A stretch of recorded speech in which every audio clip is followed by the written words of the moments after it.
All right. Oh man, just the good part. You take it right off. I'm sorry. That still doesn't get old, does it? No, it really doesn't. I mean, it's just the best. Sorry about that. It's just the best. It's the best. So what's going on, Gideon? It's been a week since our last show. It has been a week. It is also the new year for me, at least. Oh, happy New Year. 50, yeah, happy 5781 to those celebrating, to those in the tribe. Get ready next week.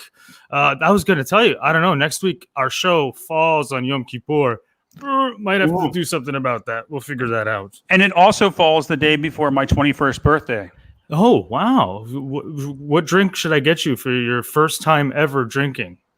I think, Want a beer? For my first time drinking, I'm not sure. I don't want to have something for the first time and then it be a disappointment. So I think I should probably try maybe a little bit of everything. Oh, okay. 21 shots. I don't know, 21 shots, maybe 21 glasses. Yikes. I didn't do that. I would not do that. I still wouldn't do 21 shots. No way. Really? That's a disaster. Unless it's like maybe of beer. Yeah. I don't know. 21 shots? Yeah, I don't know. What was it? What did you do for your 21st birthday? What did you do? I was at Hoboken. I was in Hoboken at the Cadillac bar. Oh, nice. My buddy Jason. Yeah, that was something. And people were very cool about it. And it was pretty uneventful, but I was happy about it. How about you? Do you remember? Well, you're going to find out, but for your first 21st birthday. For my first 21st birthday, a friend of mine, DeAndre, took me to a shady-ass bar, which I'm not going to mention here on the show because we have young people that watch our show. Yes, we do. We have wide demographic. I don't remember the rest of it, to be quite honest with you. So just wanted to tell you that when I ordered an espresso today because I was out of coffee, I guess the moniker on my order thing, they say like Mr., Mrs., and Doctor. Well, since I'm about to get a doctorate, I'm like, fuck it, Doctor. As soon as they so now they knock on the door and then they leave you the package now because you don't can't talk to anybody. He knocks on the door. I open it up. The bag's on the bottom, and he goes, "Thank you, Doctor." For the first time I was called Doctor, a little prematurely, but it was exciting. Dr. Dabi, yeah. Woo! Yes. I said this when you first finished your doctorate. I'm not going to call you that. Just just because I knew you. I know you as Gideon. And I like it too much. Yeah, that's the issue. I feel like if I start calling you like Dr. W, it's just gonna be a downhill thing. Your head's gonna get so friggin' big, and next thing I know, I'm having to take you out for drinks. I'm gonna have to open the door for you. It's just what if it's Dr. Dabi the second? Because my father has a PhD. So then I'm like not then it's like knocks me down a peg. Does that count? That's too much to say. That's too much. Well, now that you mention it, I'll probably, if I do that, I'll be taking away from your dad, and your dad's been a doctor longer. So yeah, I'm still not going to do it. Okay, fair enough. Well, nonetheless, welcome to your show, Stephen. We have a great show today. We do have a great show today. Yes. And we have two great guests. Yes. So we're going to bring them on shortly. Very excited about that. It seems to be Mezzo week. We had Susie Graham on last week, and now we have our special guest this week. It's very interesting. We got a lot of great things to talk about. Do you want to talk about anything special before we bring guests on? Anything that's on your mind? Anything that you want to get out there into the World Wide Web? Except for that, my dog has actually memorized the Sabbath service, which is really funny because we always give him a little piece of bread when it gets to that, but he actually knows when it happens. So you light the candles, then you have the wine, and he's like, oh, now it's my turn. Like he knows. He actually knows what's happening because he deliberately gets excited just before that moment. And I give no indication that that's what's happening. So your dog is Jewish? Well, yeah, Jewish, as they say. Jewish. Did you give him a bar mitzvah? That's a good one. Bark mitzvah. I never heard that one. I will give him Well, I hope he lives to 13, and then we can give him We'll give him a bar mitzvah. Did you give him a bris? No. That's a little much, Steve. Sorry. That's okay. All right. Sorry. You ready? Yeah. So we got a lot to talk about today, and I think we should talk about it with our guests when they come on. So should we just go right to the guests, right to the intros right now? Absolutely. Okay. Absolutely. So today, very special guest, our first guest today, very excited to have, has been a friend of mine in business for years. She is a Grammy Award-winning soprano. She has sang at the Met. She sang at Carnegie Hall. She sang in basically every theater in the world. And I believe I was there, and I could be wrong, for her Met debut, which I believe was Romeo and Juliet. I'm not sure. We're going to find out when we get on there.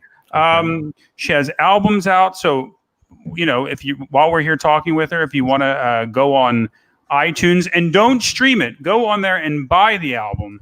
Don't stream. We're against streaming here. Buy the album because it helps artists more than a stream. So let's bring her on, Isabel Leonard. Let's. Well, do you want to share? Oh, yes. We have a clip. We have a clip. All right, here we go.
Slowing.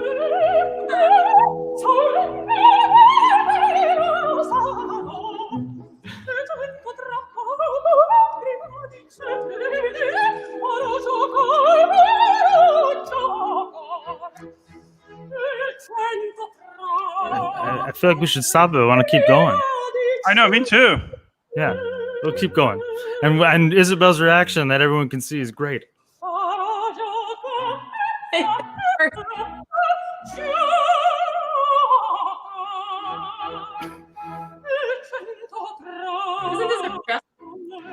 Wait, we might get sued. Should we? Nah, this is not copyrighted. All bets are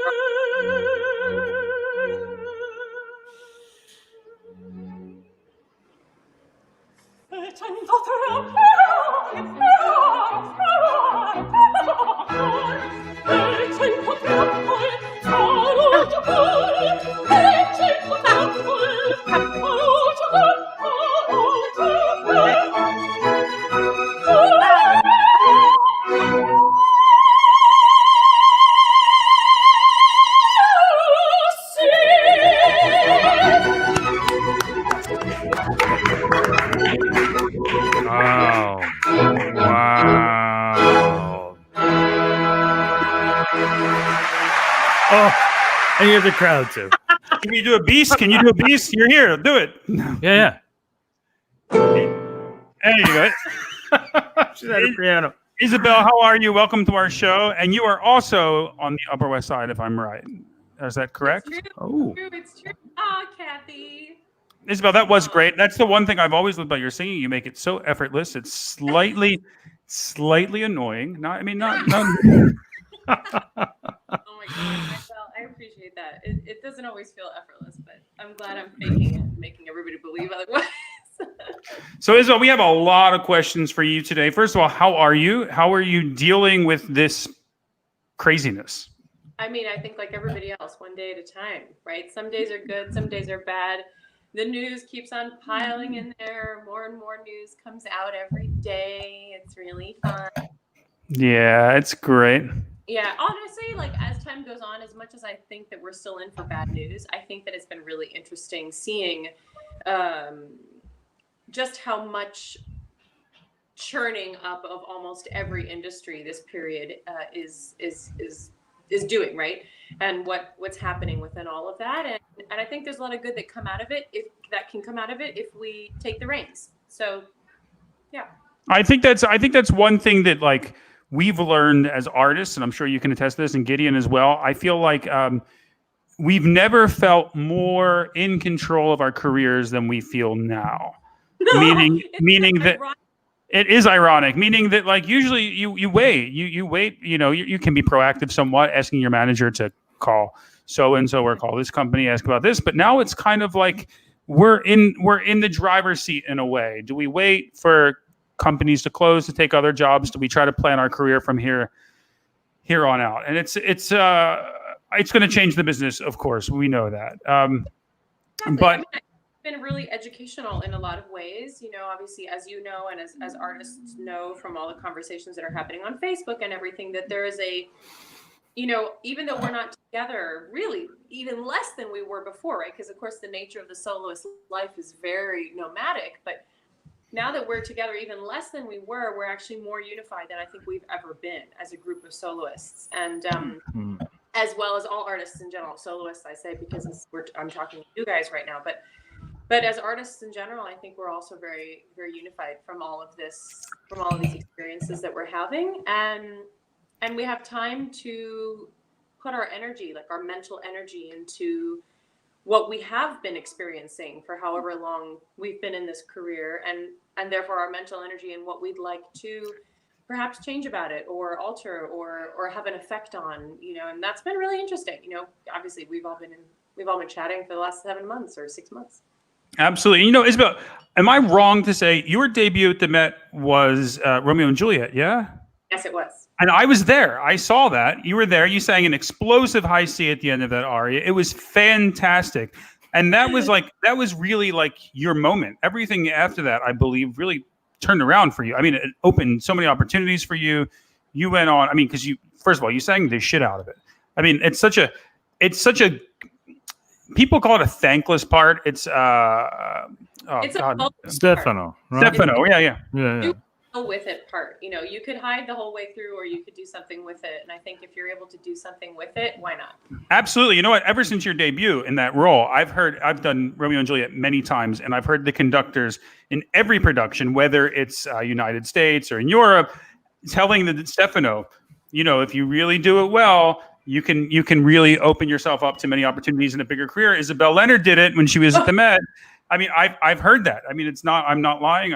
It's the honest to God truth. But at the same time, you went big and you still continue to go big. Like you always up your game every time I've seen you on stage. It's really incredible. Since COVID, I mean, you've changed a lot. I mean, you're doing more teaching now. Yeah. I am. I think a lot of us, right? We always used to teach. We've all done some of us, right, have always taught and have had a hand in that. I would always, every time I would go do recitals or concerts, I would try to teach, whether it's a master class or a workshop, whether it's at the university perhaps that I'm doing the recital in, or a connected or nearby school, university, conservatory, whatever is there. Because to me, that's always been really important. The idea and the importance of giving back, and I think teaching is also one of the best, fastest ways of improving yourself, right? Because you have to be clear on what you know and teach it. Yeah. So it's always been really interesting to me to do that. And of course, now I have a lot of time to teach, which has been really great. I was able to teach the young artists at Glimmerglass this summer virtually. And I learned so much by not only teaching already such excellent singers, but being able to see them with some frequency, because you are able to see their development and to see whether, the things that you're saying and the things that you're both learning from each other, what kind of longevity they have, right? What kind of longevity that information has. So it's been great. Yeah, it's been terrific. residents like you on Michael Fabiano's amazing app, and it's all been new and exciting. But keep on forging ahead. Speaking of which, the app she's talking about is Resonance, and we had the guys from Resonance on a couple weeks ago. Mm-hmm. And so if any young singers are on there and you want to take a lesson from Isabel Leonard, please hit her up on Resonance.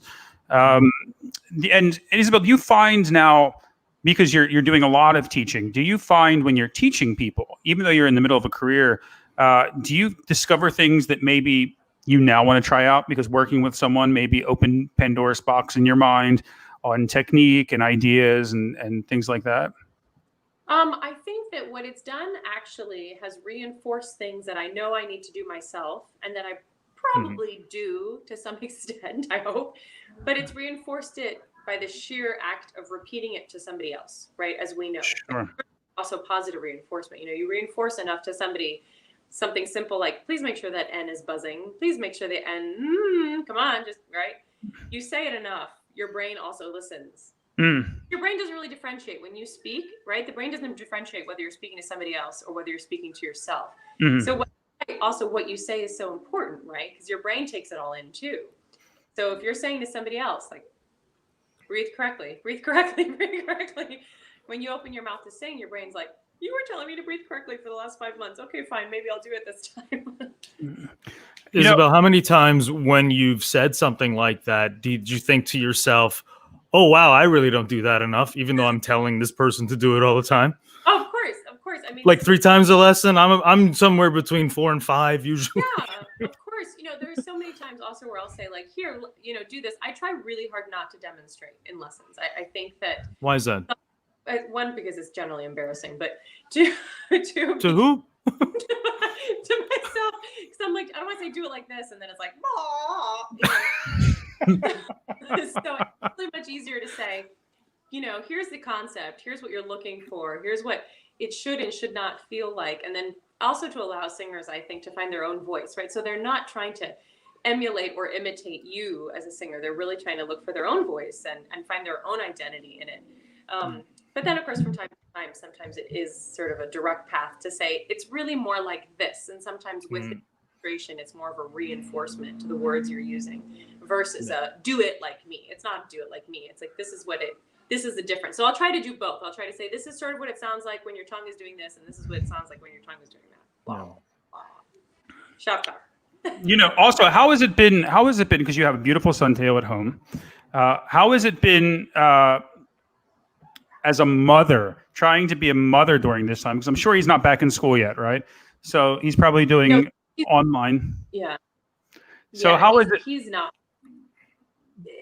Yeah, we had a bit of snafu kind of with the school situation, but I won't bore you with it. But oh, please bore us with it. No. Please bore us with it. No, it's fine. It's fine. I would say so. This summer, we did a lot of like what I called mom school. Which he wasn't exactly thrilled about, but I bought him binders, and one was for English, math, science, and art. So science and art he was very happy with because I gave him lots of projects that were creative, and then English and math really had to do with him writing and doing. We have a math book that he was going through, and then we would get into arguments, over math and do the normal things where I'm sitting there being pissed off at my 10-year-old because he's not paying attention, and then saying to myself, but you can't yell because you need your voice at some point for when your career returns. so juggling all the kind of sort of ludicrous life stuff, and then all the while saying it's really fine, just let it go, like it'll let it be. If he doesn't, we just have to kind of go slow down. We don't have to move at the speed that we've been moving at for a very, very long time. Is it really necessary to move at that speed?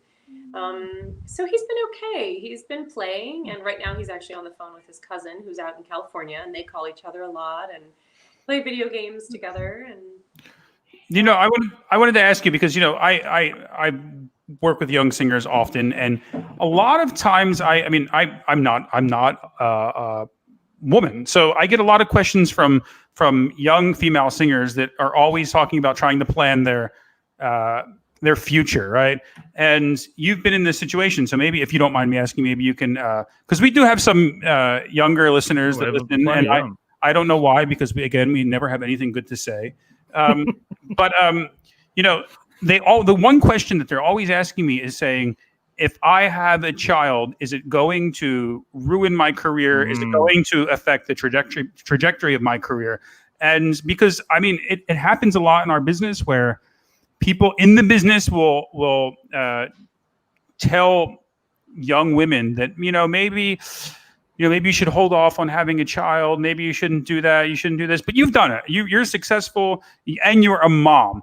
Did you have that problem? Did people say those things to you when you were having a child and you were in the middle of your career? And can you maybe point some of our young female listeners in the right direction with that, and give them some sort of hope and some sort of inner peace with that?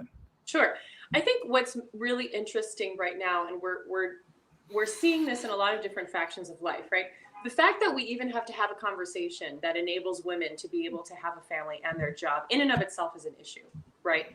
But it is an illustration as to the issues that we've had, right, in our world, in our society for so long, that women are still fighting, even mentally fighting the notion of, is it possible to balance the two, right?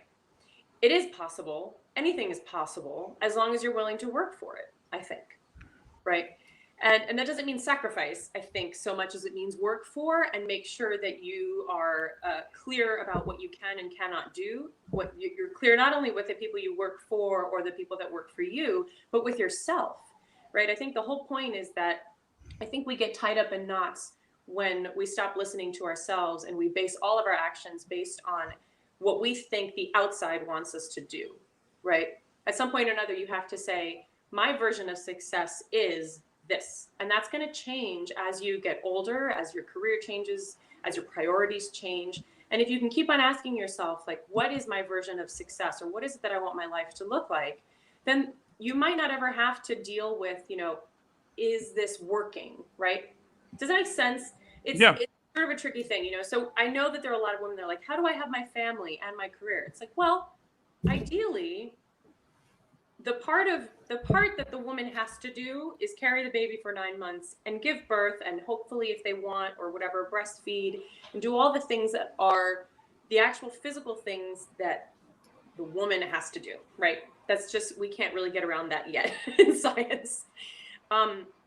Beyond those responsibilities, if you choose to take them, parenting is a joint thing if you have a partner, right? So beyond the 9 months and the birth of your child and the breastfeeding, call it a year and a half, 2 years at the most, right? And I know that seems like a really long time. Beyond that, it should be a partnership. And I know it hasn't, and that's why we're having this discussion in the first place.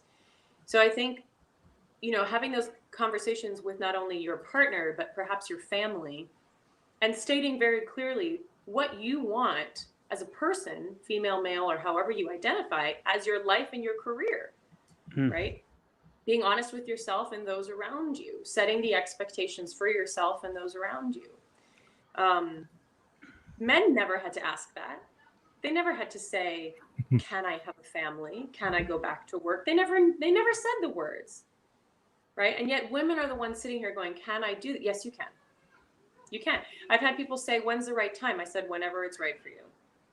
And the truth is, the other part of it is, it might not ever be the right time. I was told when I had my son that it was a year too early.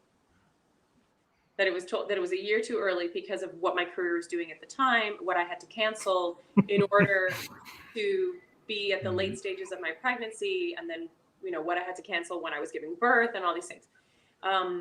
They were just like, oh, it was just a little, you should have gotten pregnant just like a little later. I was like, well, since you weren't there at the time. Right. That didn't happen. Right. You don't really go into the bedroom with your partner and your manager at the same time and say, well, hey, don't judge. Hey, don't judge. Slow down because you have a year of work coming up, Yeah. Exactly. They were there. No, right. And if you don't mind me asking, how long into your pregnancy did you sing until? And then how long after you had your son did you go back to work? So I sang until I was about 6.5 months pregnant, and then I did a little concert when I was 7 months pregnant, which was very awkward for me. I felt very awkward singing when I was pregnant. I just felt like I was smushing my son. My son. So that was kind of an awkward feeling. It was, we all had different experiences. I have, close friends who loved singing when they were pregnant, and others who were like really nauseous for the first trimester, and we're just sick all the time. I mean, talk about the stuff that we endure, right? It's like, don't tell me what I can and cannot do if I've been nauseous for 3 months. Like, right. Get me up, right? Do you know what I mean? Yeah, of course. So then, and then after he was born, again, I was in some ways fortunate that the contracts I canceled were 2 opera contracts that were also relatively long, which meant that I had from about, call it 7 months of being pregnant through actually his 4 months of being alive. Or, well, he was alive before, but being in the world without me, so to speak, I was free because I was released from those contracts. Was that an issue? Was that an issue? Getting released from those contracts for the... No, the other thing that I had been told previous to being pregnant or married or any of those things was the best reason to getting out of a contract is because you're pregnant. I was like, is that the only reason we get? Is that the only one? Because that's a problem. Do they mean in the sense that it's the one that is least frowned upon? Is that what was meant by that? It's like the cancellation reason that would be least frowned upon. Right. Which, in some ways you kind of go, well, what about the guys, right? Then they don't have a good excuse ever. Well, I've used pregnancy once or twice, but it didn't go over very well. I wish I could. Coming with those dad jokes always makes me laugh. I hate it. Yeah. But yeah, it was, I think in some ways I was pretty fortunate. They weren't obviously thrilled about it, but I think they understood because it's like, you can find out that the person's not, not faking it. Right. So, so no, that was okay. And then I went back to work at 4 months. When I went back to the Met to do my first Cozy, I think that was when Teo was about 4 months old. I happened to get a last minute gig actually with Dudamel with the LA Phil at the Hollywood Bowl to do the Siete Canciones Populares, the Defaya songs, which I had done so much actually already in school and throughout the beginning of my career that when they called and they said, do you think you could do this? And I was only 2 months out after giving birth. I thought, this is kind of a sign. This is a good thing to do. And so I went and did that. And I traveled with my mother. I traveled with this new nanny that we had just kind of found. And, the Latina ladies all went to LA with the baby. And I did my job and it felt awkward. I had to get my voice kind of back into shape quickly. But then I went and I worked at the Met and I was still breastfeeding, and in between every rehearsal at lunchtime, the nanny would bring Teo to the little garage area at the Met, and I would sit there, I would eat my lunch, and he would have his lunch, and then I would go back to rehearsal, and that was, I was basically like a working cow. I want to ask you about what I think is the best gig that you can get, that you've gotten, and that is singing the national anthem for our beloved New York Rangers. And what I want to know is Henrik Lundqvist as handsome in person as he is on television? I never got to meet them. You know that. Right? No, I didn't know that. I assumed you did. No, unfortunately, I didn't. Steven, you're muted, I think. They're all very, they're all very kind of protected, actually. And they're all doing their own things, beforehand. So I basically them as they're coming out onto the ice, I think, and then I walk carefully on the little carpet and do my thing. I'm more concerned for the future of the Rangers. Did they win the game that you sang at, or did they lose? I don't remember. I think they won that game. Because I remember like laughing, like other places get whatever singer in the Rangers get. Well, because I have to be honest. If they lost, Isabel, you should give up your career of singing as the Rangers. Just because New York has enough trouble as it is. Oh, and one more thing that's fun. They showed your entire national anthem. Our friend to the show, guest of a couple weeks ago, Mr. Fabiano, when he sang for the Islanders, did not get shown on television. Just say. Well, I don't think that was as much him as the Islanders barely get shown. No, of course, because they don't have good taste, at least in what they show on television. That is.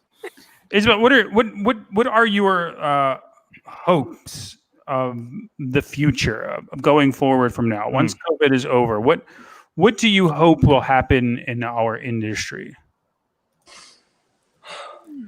other than just going back to work? I was going to say, do we have time? Oh, look at that. Oh, we do have time. We're a cable show, and then we'll bring in our next guest. Yeah. What do I hope for? Oh, I really hope that we can.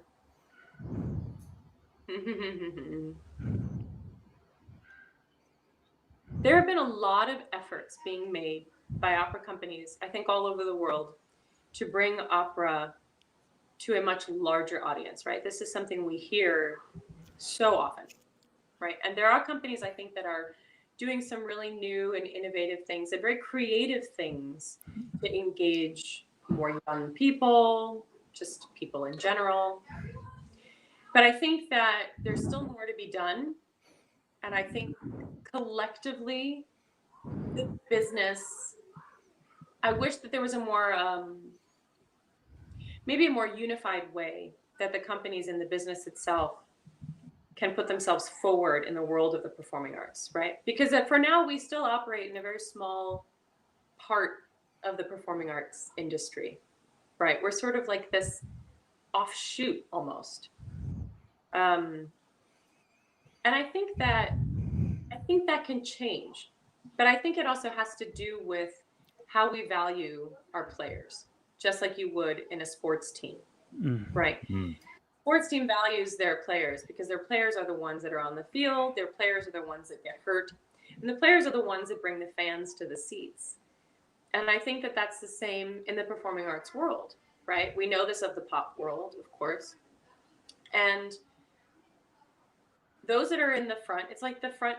I'm not going to compare myself to a frontline, medical person, because that to me is a completely different thing. But in the sense that the artists are in the front line, the artists are the ones getting the bad and good reviews, right? The artists are the ones that have trained. I think that's the other thing we don't talk enough about. We don't talk enough about the amount of training that artists in general, performing artists, singers go through in order to present their craft to the public. Maybe we need more talkbacks. Maybe we need more events after operas where the players come out and speak to the audience so that the audience gets to know the players more personally, more as human beings, and get to know them as one does, again, an athlete that one roots for in your local team or whatever that is. I think that kind of connection to our audience would be really valuable moving forward.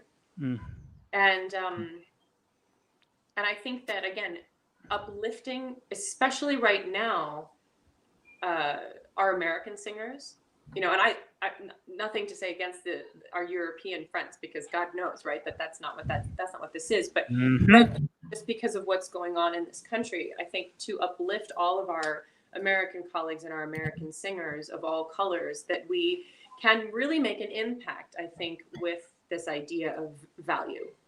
And so I spoke a little bit about this on Instagram today. I've been thinking a lot about the word value and what that means.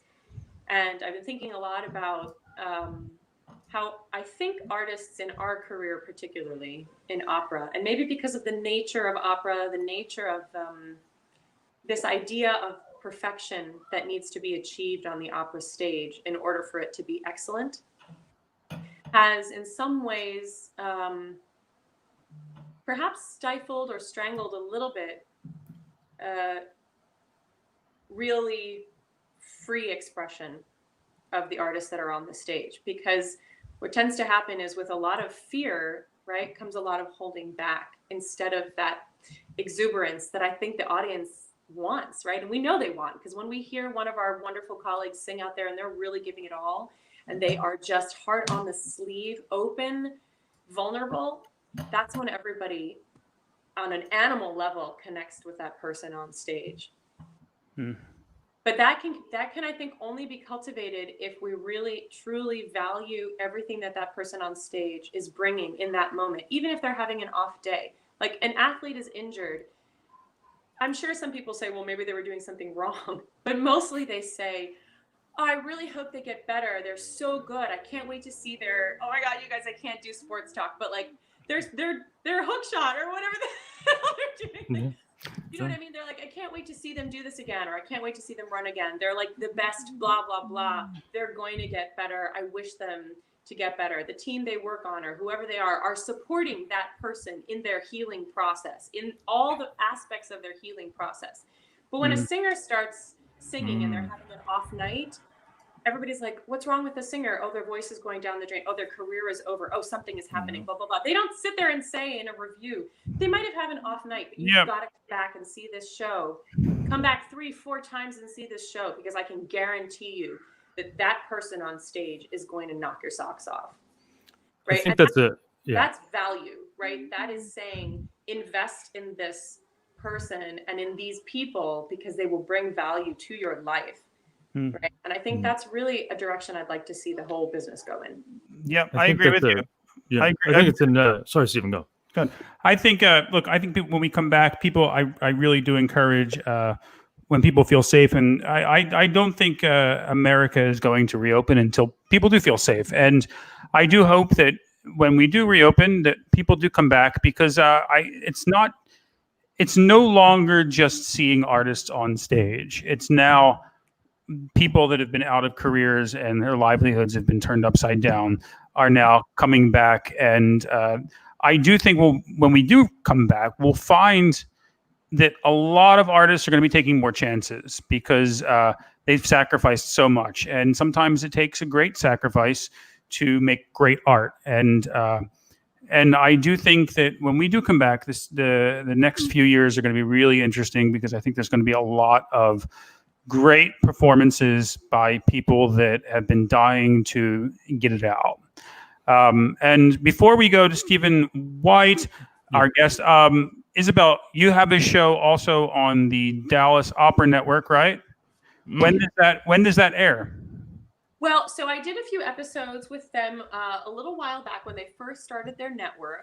I first did some basically like masterclass type classes. It was sort of, again, a little bit like what I'm talking about, where you get to see a glimpse of a coaching, essentially, where you're a glimpse of the training that people have, right, for years and years and years in order to get to a very high level. And then I know that David Lomeli and I have some ideas that we're hoping to put together to come up in the future. So that's not totally set, but we have ideas that are coming up. So, but other than that, yeah, we did some episodes in the past, and we have some new ideas coming up. And they're still up there, so people can go to the Dallas Opera Network and watch your episodes. And also on your Instagram, you're always doing things. You're always doing live things, so people should check that out. Yeah. And we haven't worked together, so we have to remedy that in the future as well. But you're not going anywhere, right? You're staying on, because we're going to bring in our second guest, and then when Stephen White comes on, you'll join us for the conversation. And then we have a few big news stories we want everyone to chime in for. So without further, Stephen, before you I just wanted to touch on one thing Isabel said. Sorry, I know I deflated you just real quickly. Isabel, I thought it was a spectacular comparison and delineation you made between how injured athletes are treated versus when a singer has trouble, right? No one ever says to the pitcher, even, oh, well, his mechanics are off. They might say that, but it's never viewed as any sort of real sin or he's derelict of duty. The best pitchers that have ever lived have gotten injured, and not because they got hit in the head with a baseball, but because they might have overthrown or something like that. But no one ever says that about a singer, right? No one ever says that about a singer. And that's a very perceptive, exactly right. Something I've been talking about for a really long time, that we are forgetting. We use our muscles all day long. thing. Yes. Right? Yes. And most injuries in general come from overuse and not necessarily misuse. Right. And so that's something that needs to be discussed, right? The concept of the injury being such a scarlet letter, right? Those things need to be discussed even more and more. The support, I think that's why the support for the artist during those times has to be, the perspective has to shift on that globally, right? Between, I mean, amongst ourselves, we're all good, but even singers amongst themselves don't tell each other when they've had injuries. No. Because there's been such a negative Shame.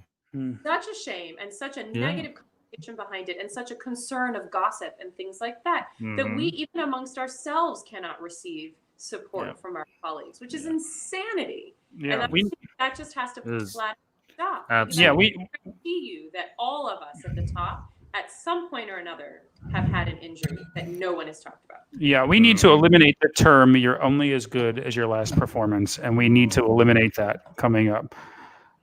So are we good? On.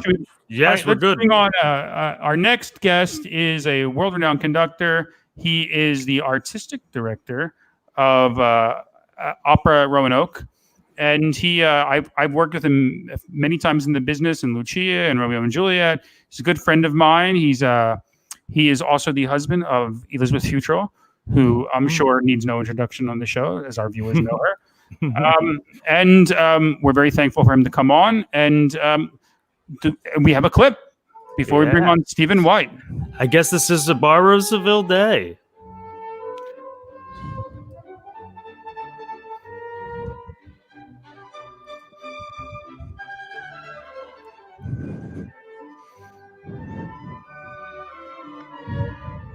It's very clear, Stephen. I like it a lot.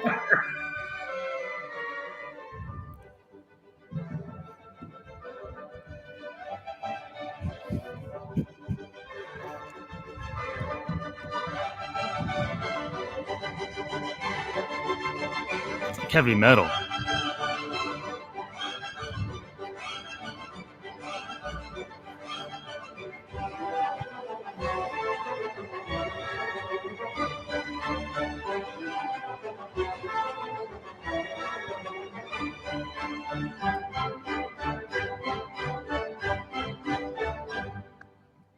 Excellent. Hey, Stephen, how are you? I'm great. I've just been sitting here enthralled for the last 35 minutes, listening to Saint Isabel dispense incredible wisdom with such integrity. I love the fact.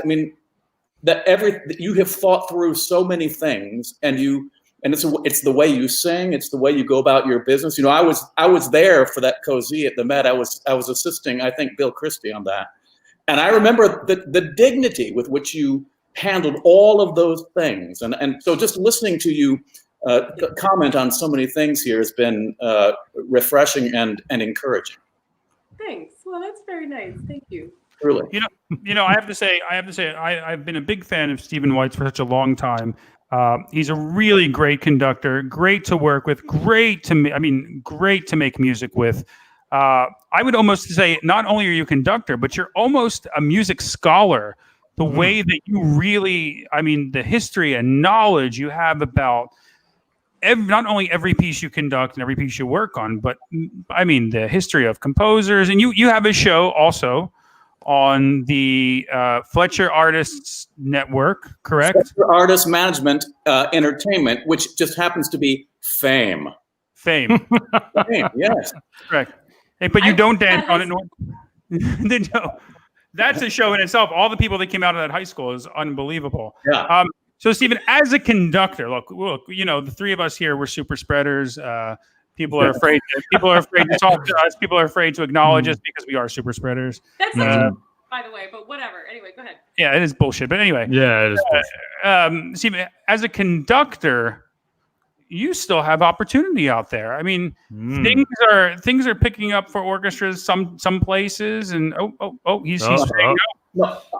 Yes. There are opportunities in the sense that we're all trying to find some things, but one of the things that Isabel said that has been resonating for me and has been obvious to me for the last 5 months or 6 months is the fact that as a conductor, we tend to want to control all kinds of things. And I don't mean that in the bad sense, although it can be bad at times, obviously, to be a control freak. But we are the decision makers. But all of a sudden, here we are, we don't have anyone with whom to work. I suppose a singer or a violinist or a pianist can go to their piano, they can sing, they can do it for themselves. A conductor, the act of conducting, which we do, has not been available to us. And so it has been a real, it has driven home to me how dependent I am on my people. And I say my people only because I've never felt more, Isabel, you mentioned solidarity as a group of, I've never felt more in love with musicians. I have never felt like, okay, these are the musicians, particularly musicians in our field, that is to say the classical music field. I've never loved them more than I do right now. And my need to work with them is greater than ever. And yes, there are a few things that are trying to happen. So I've got a few things coming up. A very interesting thing coming up in just less than 2 weeks. I'm heading off to Tulsa, Oklahoma, which Tulsa Opera's Tobias Picker's company. He's artistic director there.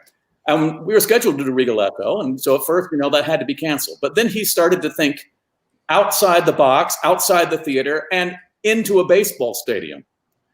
So we are going to be doing Rigoletto.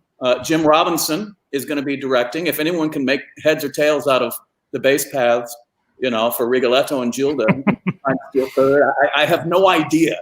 It's not my job. My job is to be behind the plate like an umpire. Just so you know,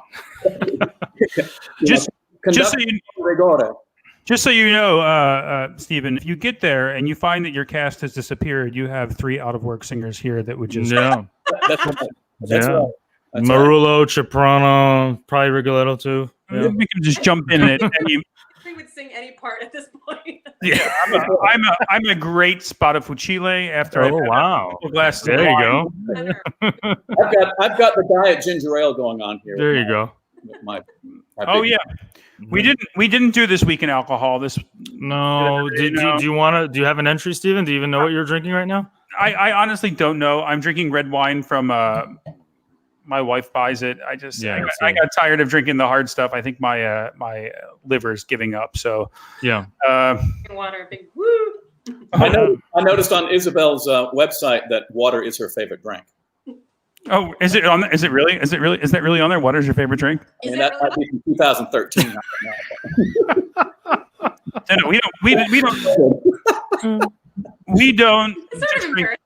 First of all, we don't drink any water on this except Smart Water. If Smart Water's out there and they want to give us an endorsement, all we drink on the show.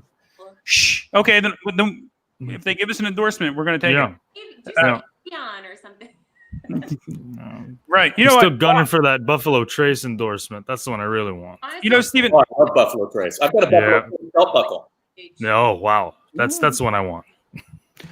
Should we? While you're here, should we get to some of these stories because we have a lot? Yeah, because we want to hear what Stephen has to say too. Yeah, about these things. Yeah. So the first story, should we talk about this NPR article that just came out? This one? Yeah. Okay. Let's address it. Why not? We're here. We might as well. Yeah, Isabel. We lost our mezzo. No, do you want to introduce it? So yeah, NPR came with a big whistleblower report from our friends over at AGMA. Bunch of things alleged here, not so great with respect to Stephen. What was this? This was the story you were very interested in. Oh, the acquisition of a huge office space that they said they weren't going to do initially, that cost 2/3 of what their total assets were. Whole bunch of things, overpaying, underpaying, not good stuff over at AGMA, says this report from NPR. Earlier this year, of course, the terms of the agreement with Domingo were leaked early, and people felt that was something of a payoff. So there were things that were alleged that were not so great, and this is more along the same lines. What do we think about this, Stephen? AGMA. I read this week, and I have to be honest with you. I'm not really I can't comment on any of the Domingo stuff because I really don't know what was going on. I was just bringing that up as another thing that had leaked. I do remember though in the beginning of this, there was a group of people that were trying to get together and try to get the union to liquidate some of their funds in order to help bail out some of these people that have made the union what they are, to give them some sort of compensation because they're completely out of work.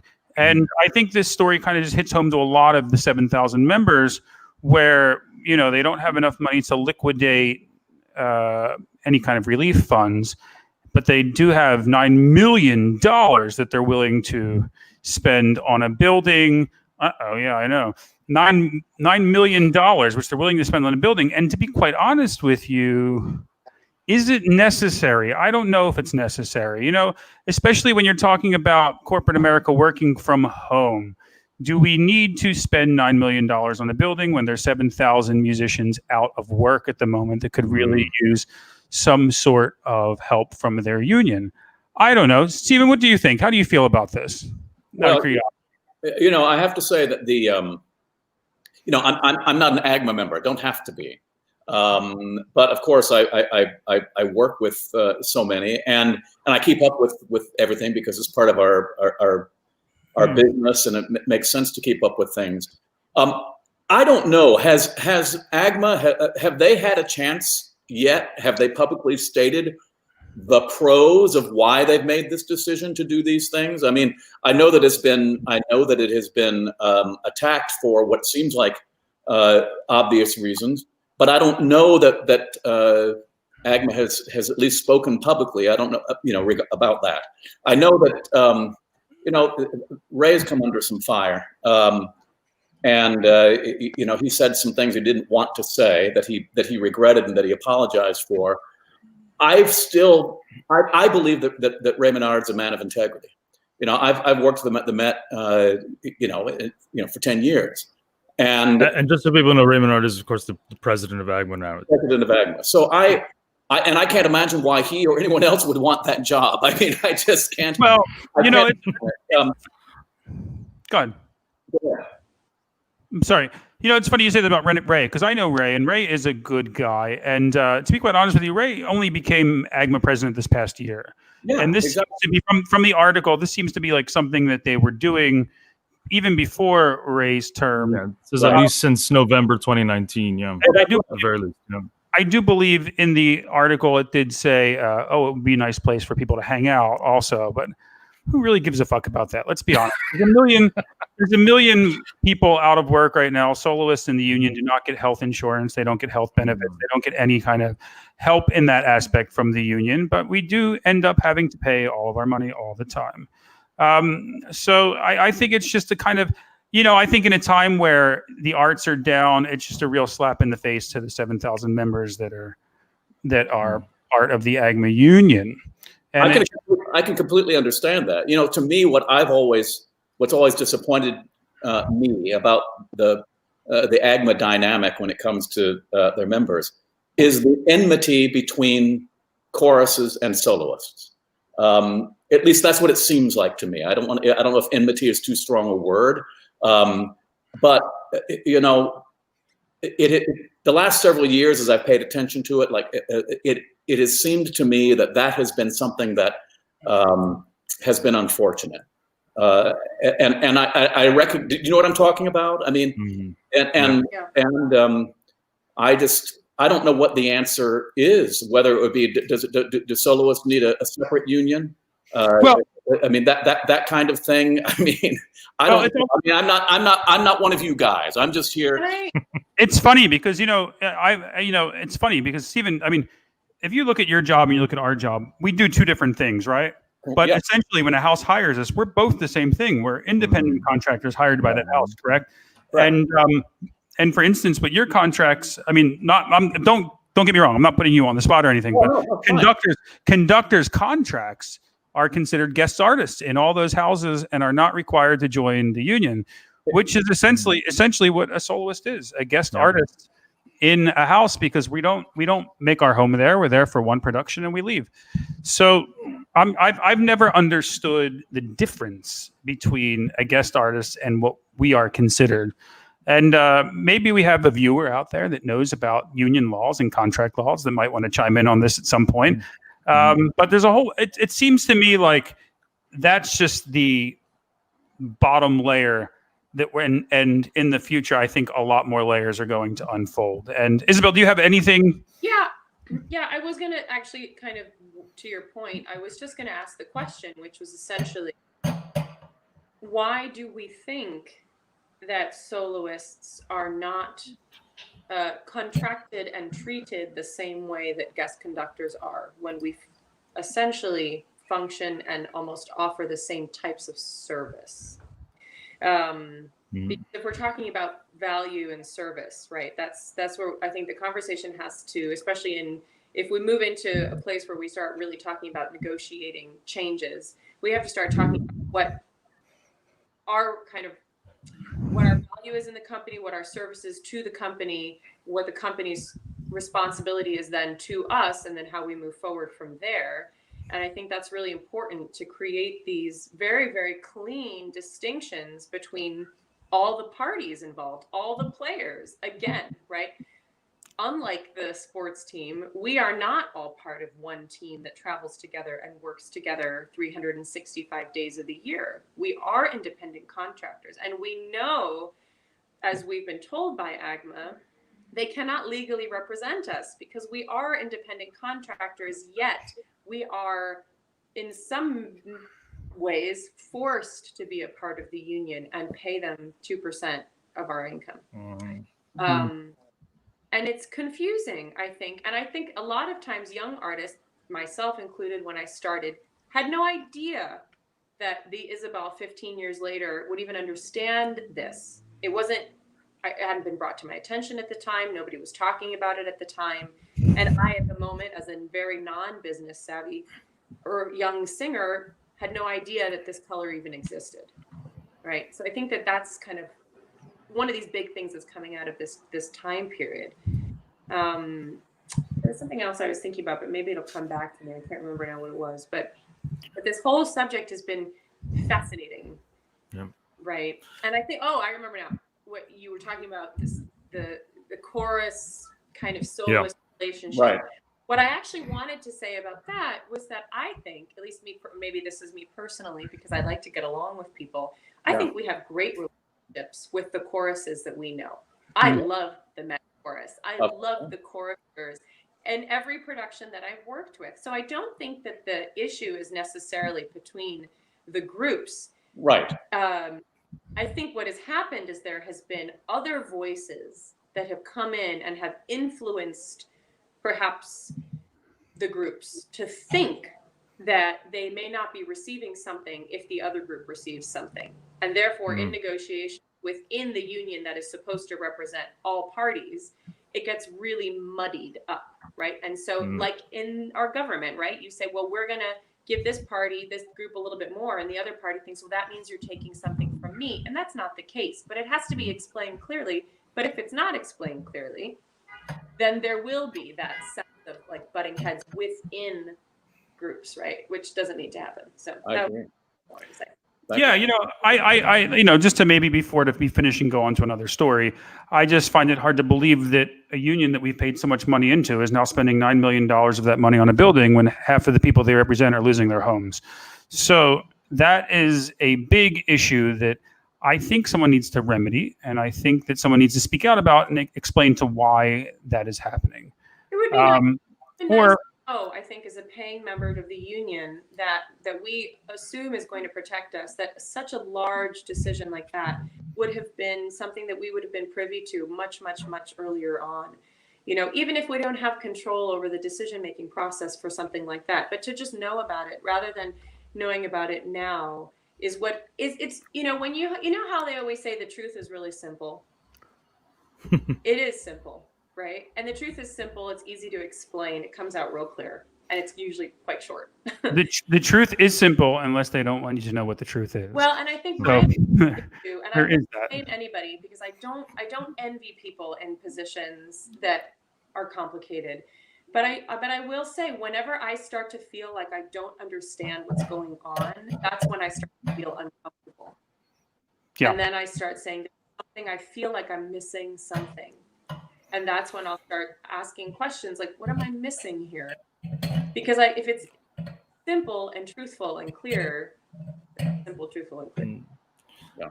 So just to put a button on this, a named opera company several thousand miles to the west, a big one, put out its proposal to AGMA with respect, or maybe the other way around, AGMA to the particular opera house, and that is force majeure, as our favorite movie Goodfellas says, fuck you, pay me, right? That in the contract, it would be 50% at least. That would be in the contracts. So that's from yesterday. It was an email that was circulating to everyone who had sung in that house, including the chorus in the last few years. That would, though many companies have already done this with COVID, it would be nice to have it in black and white. So hopefully that's a good development. I'm sorry? Right. This is something that our union technically, based on what they say they do for us, should be contracting for us, should be negotiating for us, right? This would be under their jurisdiction of what they should be doing. Right. Right. And I think that this has been something, look, no business is perfect. We know there are cracks in our business. We've known it for a very long time. And I would say, again, due to fear of all sorts of different kinds of retribution that we have not only been a part of, but we have seen through our colleagues, people are fearful of speaking up. People are fearful of just saying what has happened to them and sharing their stories because they're afraid of being blacklisted from companies. It has happened before. And unfortunately, I feel like it will happen again, right? Yeah. And the thing is, with something like that, how do we move forward without, this isn't about moving forward and threatening companies and saying, you need to be better, right? It's trying to get the entire business to say, we all need to be better, right? We all need to create a better model moving forward. Like the companies, if you're running a company, I would hope that you would try to create some sort of an endowment that protects you and the people you're hiring, right? For that year, for the next year, for the next year, that. And until you have that cushion, you cannot promise something you cannot deliver. Exactly. And for us as well, right? That's why we sign contracts, because we say, I will come and work for you, right? It's a mutual respect corridor, right? You cannot expect only one side to honor their side of the bargain. And I think what we're right now is that we are left totally unprotected. And it's not necessarily the company's fault. It's that the entire way the business has been run thus far has been a little flaky, and I don't mean that in like a, calling people names way, but I mean in the sense that it hasn't been stable enough. Which leaves the question, isn't that why we pay a union to protect us? So, I mean, and again, before we get off the subject, $9 million could have gone towards trying to find healthcare for 7,000 people. But go ahead, Stephen, sorry. I just want to say one thing too, and this sort of, you talked about going back to the independent contract and stuff. It's very interesting as a conductor. I spend my life in between the musician and the company. In other words, even though I'm an independent have an independent contract and I'm there to work, there's an expectation from companies that I will be a company man, as it were, sometimes. So take, for example, if there's a singer in a rehearsal process that they don't like the way it's going or something, or let's say that I perhaps don't like the way it's going, walking the line between the administration of a company and the needs of singers is an incredibly difficult line to walk. And regarding this, so in a similar vein, when the comment that you just said, the force majeure FU, companies cannot do what they cannot do. I mean, companies cannot do what they cannot do. And that's a little bit what Isabel was saying. So we are in a situation right now where, with very few exceptions, at least across America, I mean, these midline companies in particular, we live from one year to the next, and it's very, very difficult. So what's going to happen is that we are going to have to make plans for these contingencies. as you say. And there are some companies that have done such an incredible job. Opera Omaha is a company that I'd like to give a shout out to. They've done marvelously well, and others have too. Not to single them out alone, but in any case, it demands forward thinking completely. But in the moment, companies cannot do what they cannot do. I mean, perhaps they could pay full contracts and go out of business. Right. It's kind of the age-old thing of like, you need to live under your means, right? Below your. Absolutely. Companies need to do that as well, but they also need to fight for their right to the value that they bring to the community, to the country. You know, they need to lobby. They need to go to the government. They have to say they need government support. This shouldn't be a thing that we're fighting for anymore. We cannot let, especially classical music, fall on the back of 100 donors indefinitely. Right. Absolutely. Simply not sustainable, right? And I'm preaching, but it's I agree with you, Stephen. Any company that wants to try and get government support, like, I want to help the companies get to this place where they feel more autonomous, where they have power to pay the artists what they're worth and have a savings and have a cushion and have all the things that they really need in order to sustain, to have a much longer sustainability to the company. Correct. And as I said before, it's not like Stephen said, companies can't do more than they can do. And we don't want any of these companies to go out of business, that's for sure, because they're the ones that are going to help the arts thrive in the future. It's just that, $9 million for a building when you could be helping is something you shouldn't be doing. So let's get to more news stories. Yes. Stephen, you know what? I just wanted to go on because I forgot to ask you, your career trajectory was crazy. You went from singer to conductor. How did that happen and why? Well, I don't consider myself a singer anymore, but I identify with singers, in such a way. And doing so much opera, it helps to be a former singer.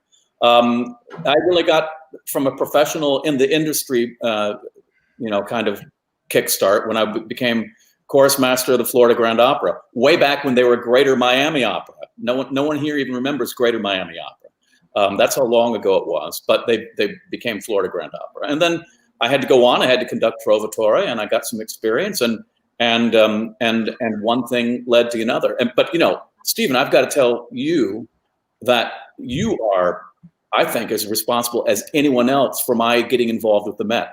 You and I were doing a Romeo and Juliet in Baltimore.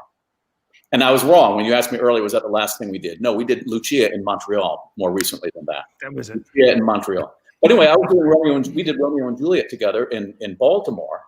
And I think you gave a recording of that to Craig Rutenberg, who at the time was head of music staff.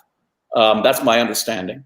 You can correct me if I'm wrong. I can't imagine that you remember it, but Craig liked it and said, "That's how Romeo and Juliet goes. Let's hire him." I mean, so that I appreciate that, and so that's how I went from doing things, plugging away, and then made that connection to the Met. So I'm grateful to you, and I'm grateful that it's not every musician. Craig is a special musician. It's not every musician who can tell what a conductor is doing just by listening. People have to see it.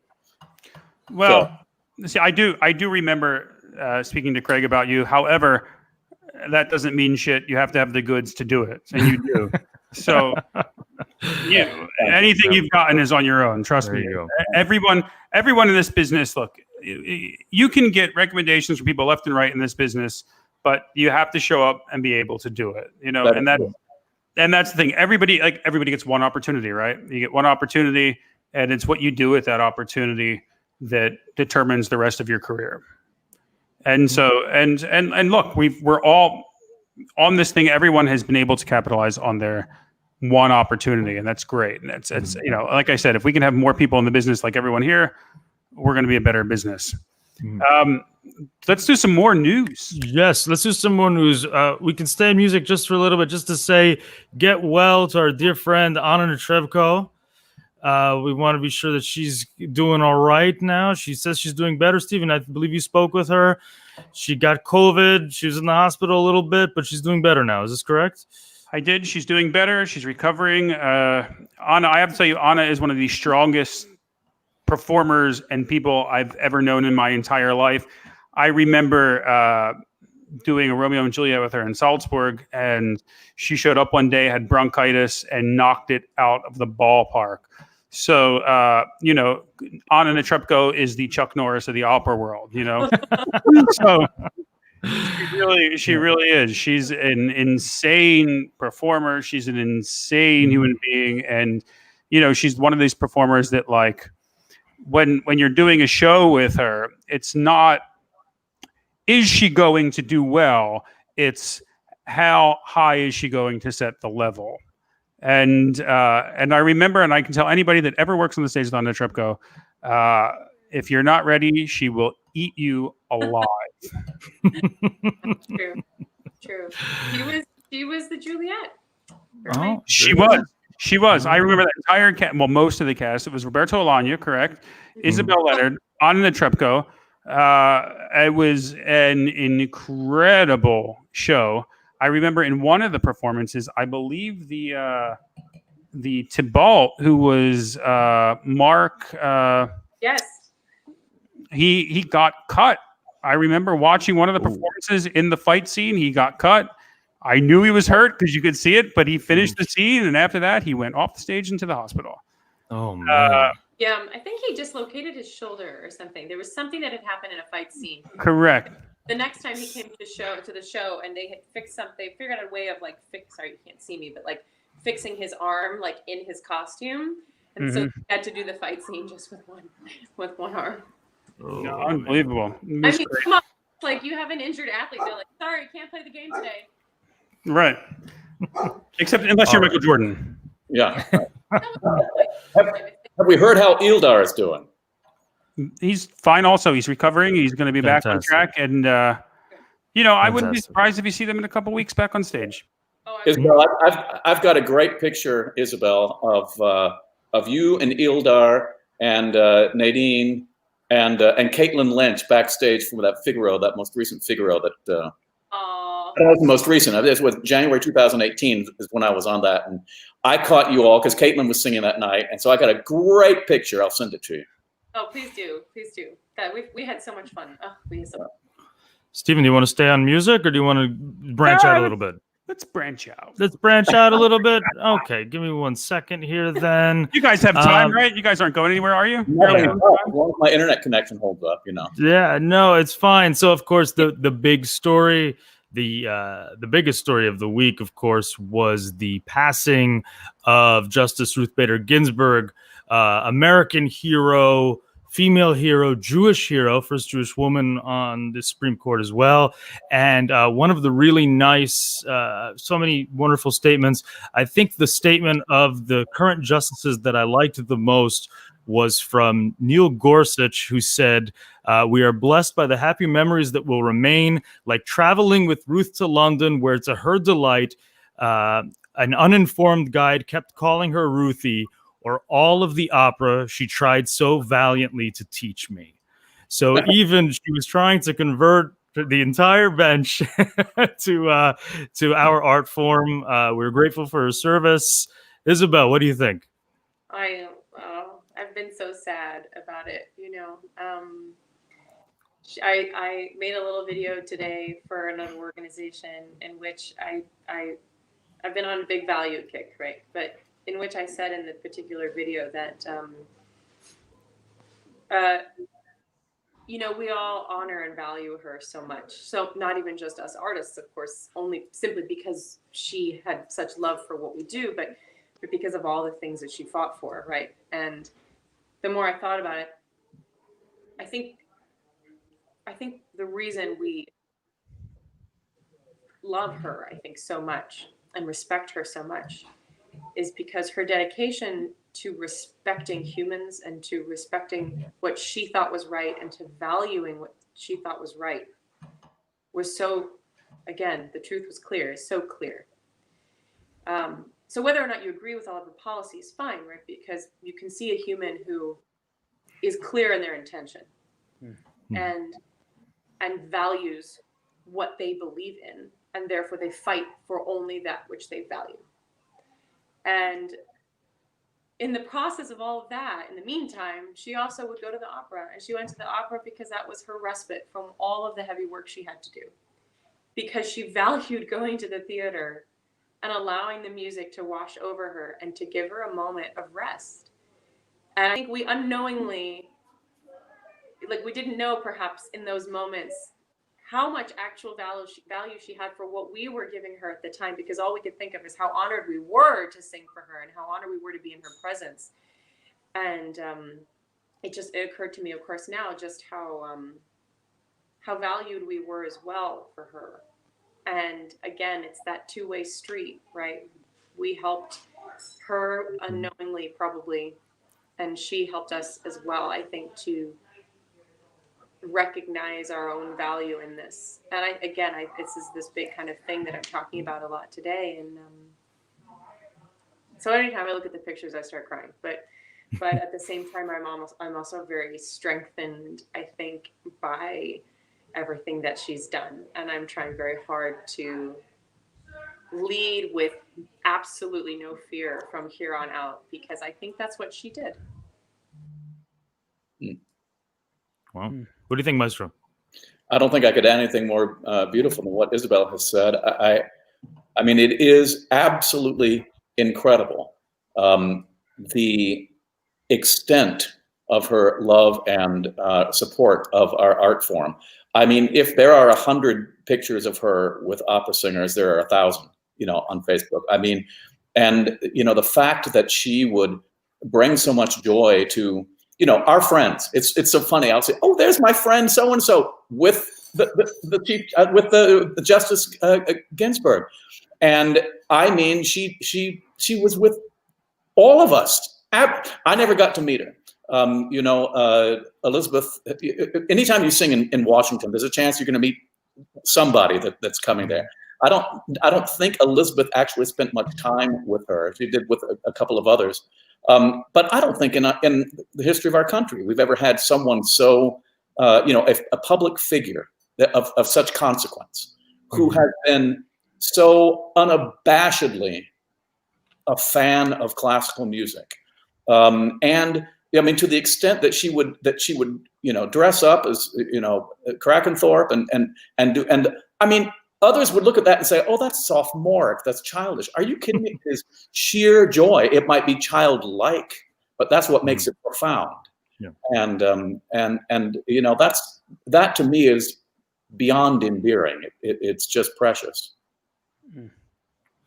Isabel, I also made a video this morning for the same organization, and what Isabel Leonard is talking about is that Justice Ginsburg had a recital series with the Washington Performing Arts that she would invite singers to perform on. She usually did what I think it was 2 recitals a year, one with vocalists and one with just instrumentalists, and they would be invited and perform inside the Supreme Court. And she was a big champion of the arts. And I often, like, when this thing happened, I mean, we knew she was ill for a while. It was just, even though it happened, it's still a shock. It was a matter of time, but it was still a shock. I think of all the people in my career that I've met celebrity-wise, she was the one that I was most in awe of, because you meet a celebrity, a movie star, you meet a sports player, you respect them because of what they can do in their career, their game, what they've done with their careers. But you meet this woman who not only is a celebrity, I mean, obviously she's one of the Supreme Court justices, but she's also a woman that has the power to fight for the rights of the American people. She has the power to change things like equality, women's rights, and all these things she was really outspoken about, and she really did a lot to change that in our country. And so, I mean, it's not just that, she was a down-to-earth woman. You could ask her anything. And the thing that I really loved, and Isabel, you know this, she doesn't raise her voice. If it's a crowded room, she just speaks. and you concentrate to listen because you know what she's saying is important, and you know what she's saying is going to have a lasting effect on your life. And in the video that I did this morning, one of the stories that I remember the most is I had just done the concert with her at the Supreme Court, and we were going into the dinner, and she introduced me to Justice Sotomayor, and I remember when Sotomayor was inaugurated, it was a big thing. She was another woman justice. She was the first Latina justice on the Supreme Court, and I remember Justice Ginsburg telling me when she was inaugurated, Barack Obama had called her and said, "I brought you another sister for the bench. How do you feel?" And she said to President Barack Obama, "I will be happy when I have 8 sisters on the bench." and that's the type of woman she was. And she remembered you every time she saw you. I saw her again in Santa Fe. I've seen her at Washington Opera. You could always approach her. And another great story I have, I was in Washington, D.C. performing, and I was doing another concert, and she was invited guest to the concert. And I'm getting ready to go on. And one of her Secret Service detail people came up to me and said, "Stephen, Justice Ginsburg had a request." And I'm thinking, oh, does she want does she want something special? Does she want a song? What is it that she wants? And he said, she requests that you, when you walk down the aisle to go and sing, if you don't mind just tapping her on the shoulder, because she's had a long day at court and she doesn't want to be embarrassed by, nodding off in the concert because she's just so tired. And I looked at her, and the only thing that came to my mind was, okay, if I touch her, are you going to shoot me? Like, I don't want to go in for that touch and then be tackled in front of 1,000 people, But it was so great. And then afterwards, I spoke to her and I said, I'm here for a couple of weeks. I've never had a tour of the White House. I'd love to see it. Do you know how I can do that? And she looked at me dead serious and goes, I may know a few people there. I'll let you know.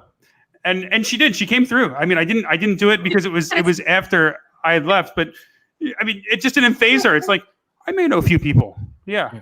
And it's like, I'm sure you do. Yeah. But she was an incredible woman. She really, really was. With all the talk about what she's done for women, she insisted on in legalese changing, the terms from sex to gender, things like that. One of the things that people don't really talk about, but is a testament to how principled she was, is that one of her big breaks, so to speak, one of the big cases that she argued was actually about sexual discrimination against a man. And that was one of the big stories, which I think is kind of, this feminist icon and feminist hero. Well, she didn't tolerate sexism towards men either. It's true because she fought, but that was her charm. I mean, she fought for rights of everyone, and she knew if she didn't fight for rights for men, she wasn't going to get rights for women. And she dedicated her life to equality, not just race equality, but equality for everyone, to be. Her marriage was a complete and total model of that, from everything I've read about. Yeah. I mean, it championed her and everything. Yeah, absolutely. And even I watched a really an interview. I think Gideon, maybe you sent it to me, with her and Scalia, and she said, they were arguing on a case, and they were great friends. She said, we argued on a case. I didn't like any of his points, but I loved the way he argued it. I loved the points he made, and she upheld the law to make things better, but she didn't want to diminish the law. The law was sacred, and she wanted to make sure that the law worked for the people without changing it. And she didn't make anything political. And that's the one thing I have to say bothers me since her death. And it's on the day that she died, we shouldn't have been talking about, we need to stop the president from appointing a new Supreme Court justice. That shouldn't be a thought at the moment. We should have been celebrating her life, and politics should have been left out of it, because she didn't make her decisions based on politics. She made it based on what is right. The law. All right. Wow. So we've all heard of social distancing, right? Well, what about permanent distance? Because Divorce rates have skyrocketed under COVID. That's right. It is up 34%.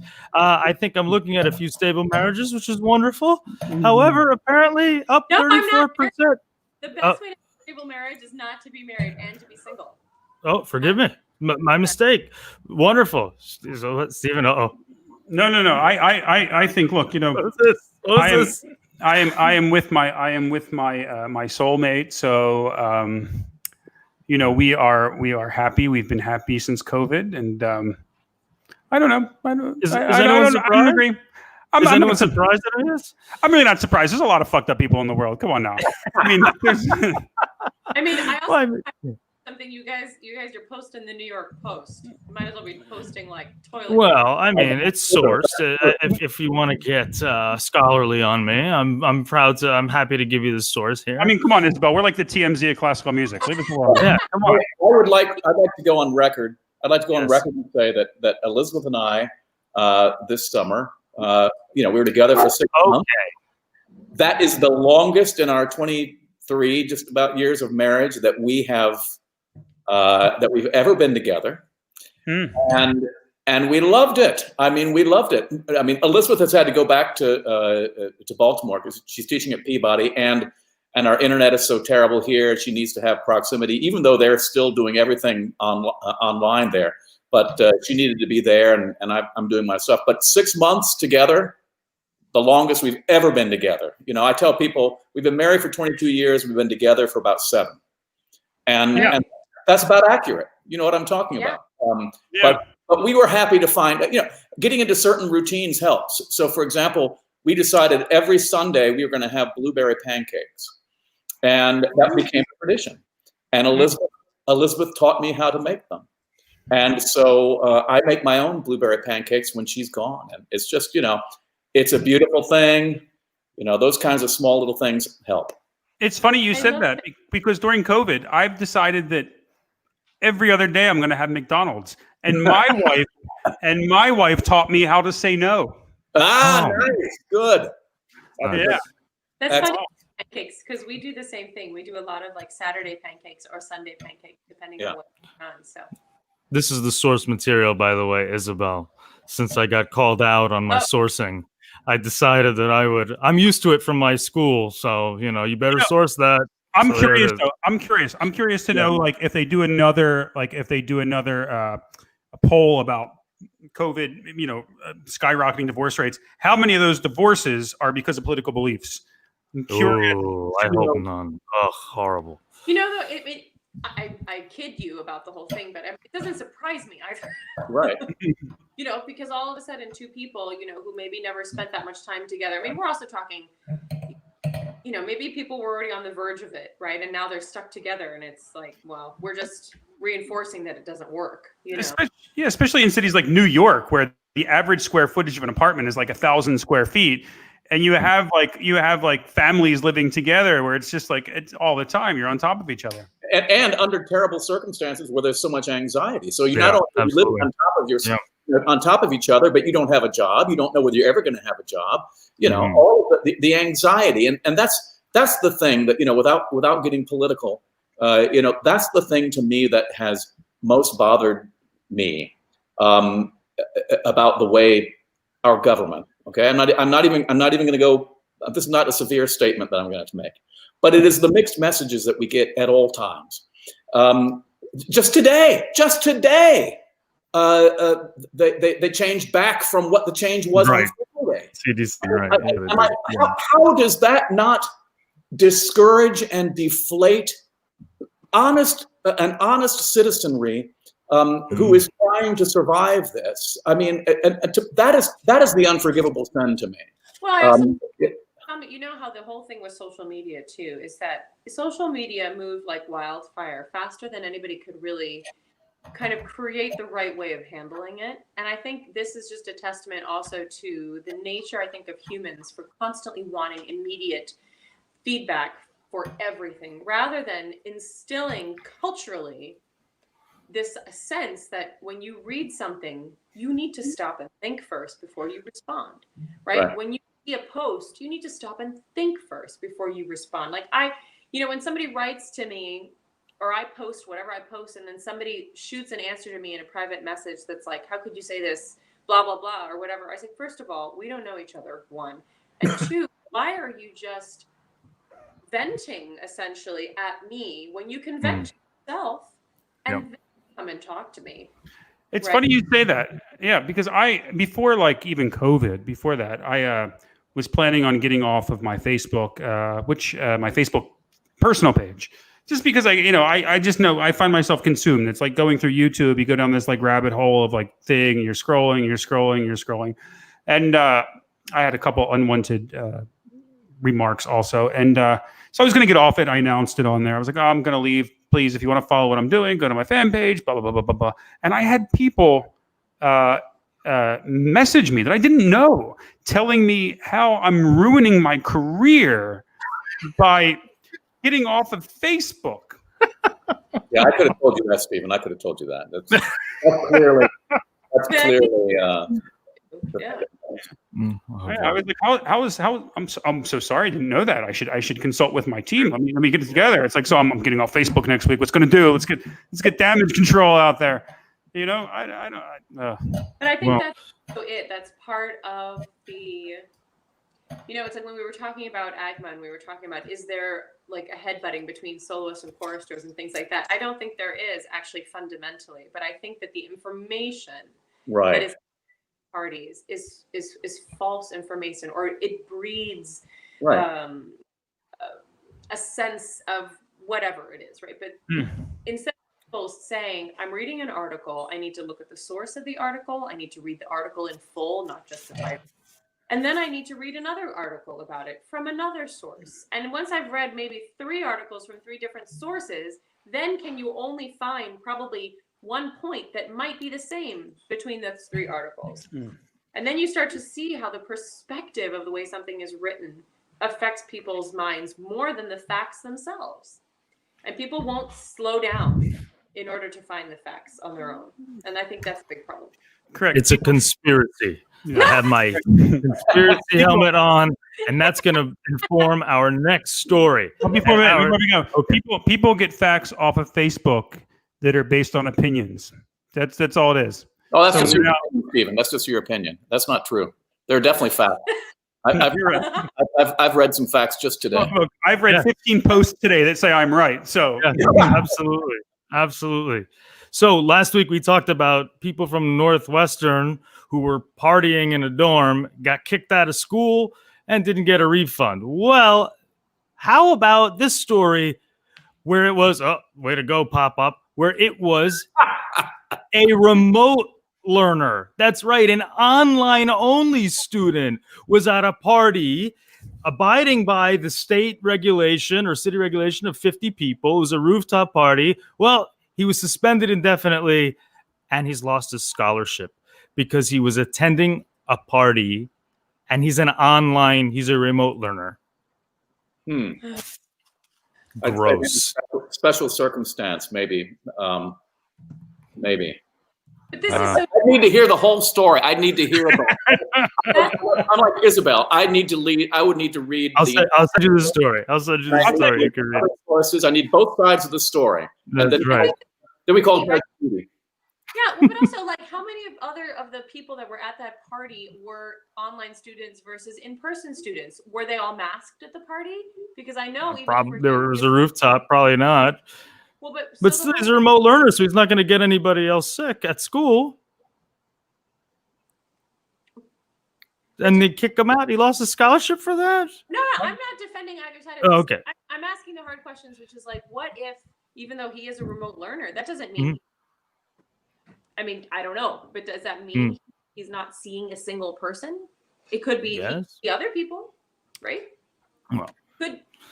I mean, okay, but where does that end, right? What if somebody is say doing other dangerous activity offline, or as a remote learner, something that could be dangerous to somebody else, not to be crass, but unprotected sex or something like that.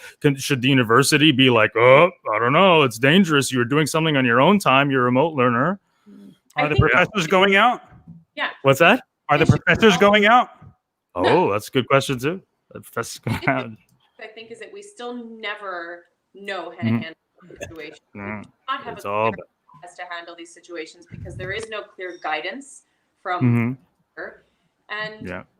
and that's a big issue. We cannot look, I'm sorry, but had we all worn a mask in March very strictly, I'm not a scientist, but there is a part of me that says I know that this would not have been as bad. Because I did these lab tests at Princeton to do this project. And we did all these like air droplet things, singing and speaking, which mind you, basically go the same distance. So all this singer super spreader nonsense, I would say that a professional singer is probably not a super spreader. I would say that potentially somebody who is not trained to control their airflow may spread more because they're just, going like that, right? Spitting everywhere. Just kind of blowing air out. But again, I'm not insulting anybody. I'm just trying to be. No, of course. About it. Again, we don't have any like real great solutions for these things. Right.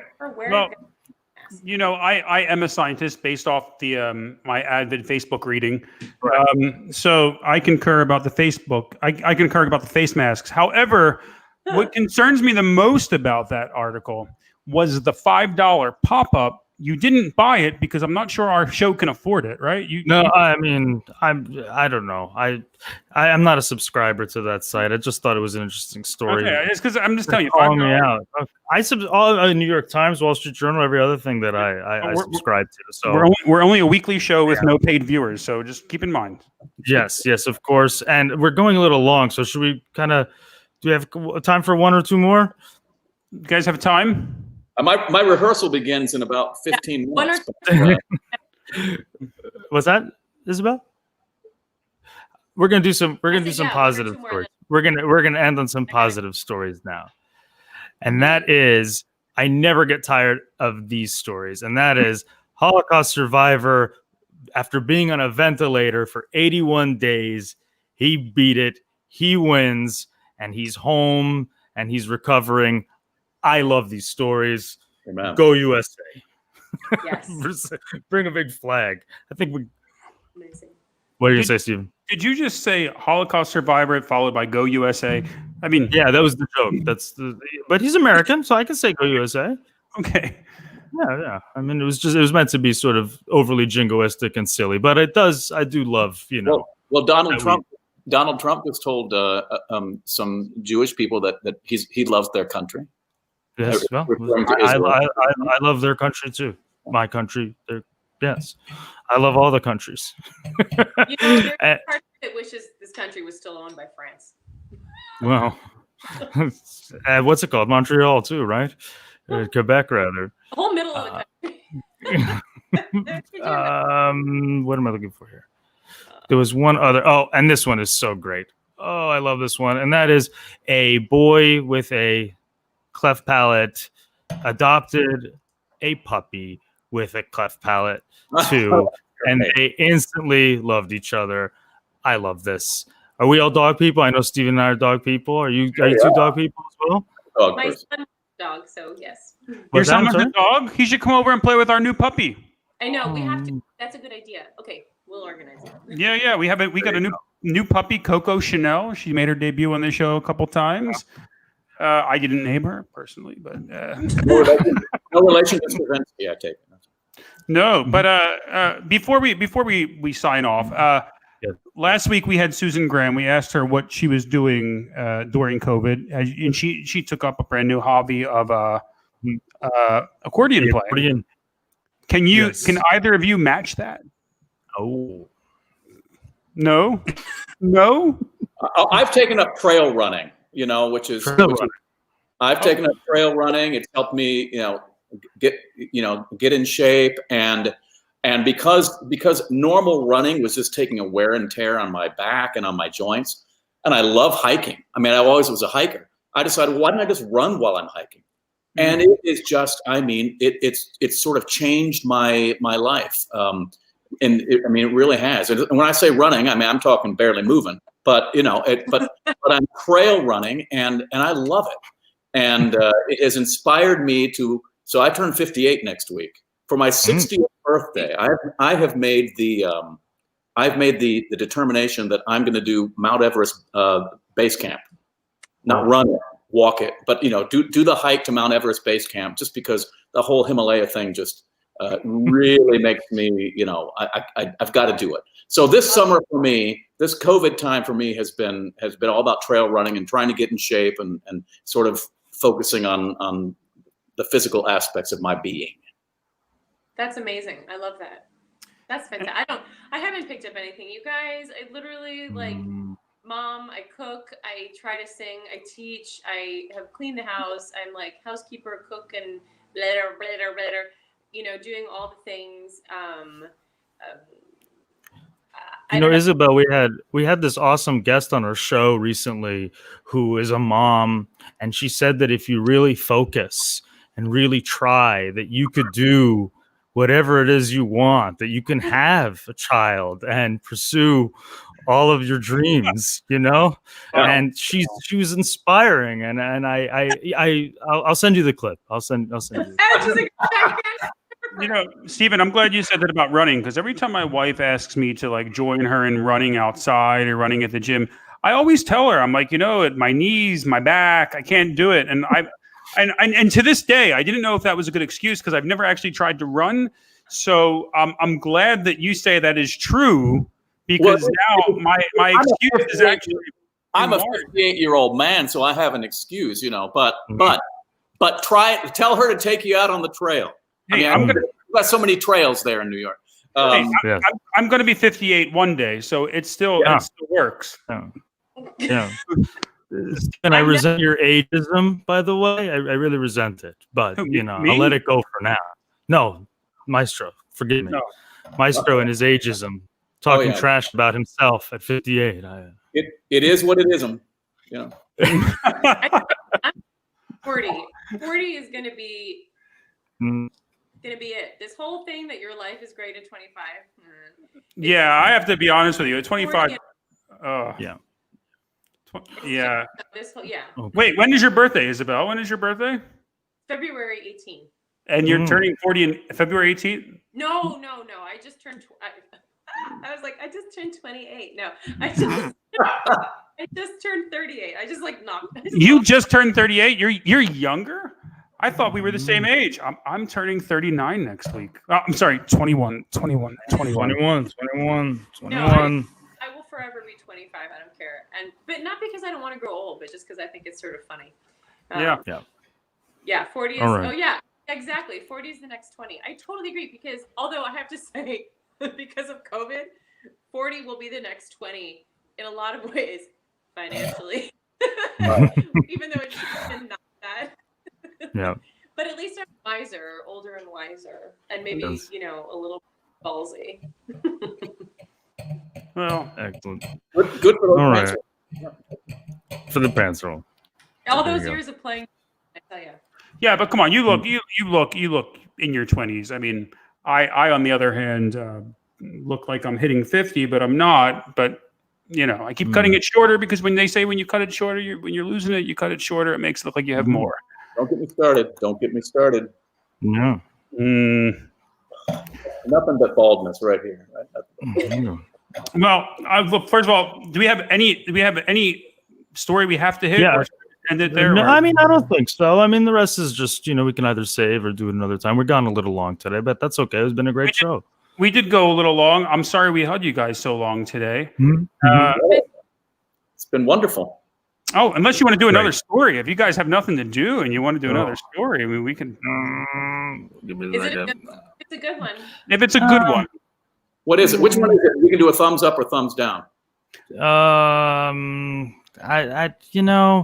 have about Madrid, about the Opera House in Madrid, that they were not so happy about certain things there. I have a couple sports related things. I sort of gauge the stories based on how the conversation is going. Like if we're talking about music, we're talking about this, I'm not going to throw in aliens. I kind of what's that? Do something about sports. What did you have in mind? Oh, what did I have? Okay. Well, I'll give you a quick. This is a fun little story that I liked, and that was that a video went viral of a Best Buy security guard tackling a shoplifter can watch that video as well down here. And Dana White here's the video here. And Dana White of the UFC decided to hire her as a security guard based on the video of her tackling the would-be shoplifter. So here's a video, and here's this woman stopping this big dude, and she totally plows him over.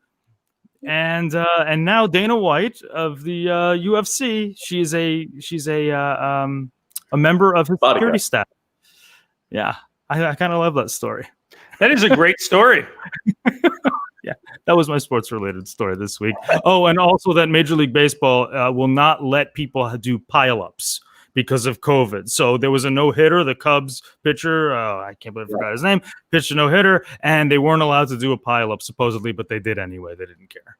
So that's now the teams are making the playoffs. They the team itself has to provide the alcohol, they say, and no sharing. You know, you got to be very careful with COVID. So they're probably going to be very lame locker room celebrations. But otherwise they won't be allowed to go back and do their online schooling.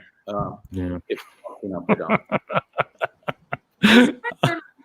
Like doing big potting and just testing before game. I'm sure they're testing. They do, but they still, they do. They test all the time. They test all the time. And thankfully, there've been almost no negative tests in weeks, maybe an executive here and there, but none of the players really. And so we're grateful for that. In any event, it's been a wonderful show. Thank you. It has been a great show. Thank you guys for coming on. And Stephen, like we said, if anything happens in your production, if none of us are hired, you're never coming back on the show.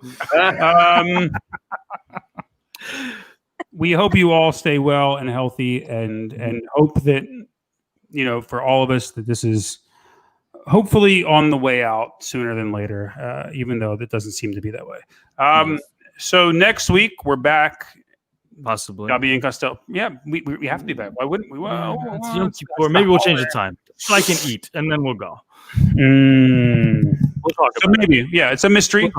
Keep following us. We'll let you know if we're back. If we're not, and then if we don't see you next week, we'll see you back the week after that. But we'll let you know. Yes. So for Maestro Stephen White, for Isabel Leonard, for Stephen Costello, I'm Gideon Dabi. Thanks for watching, everyone. Hope to see you soon.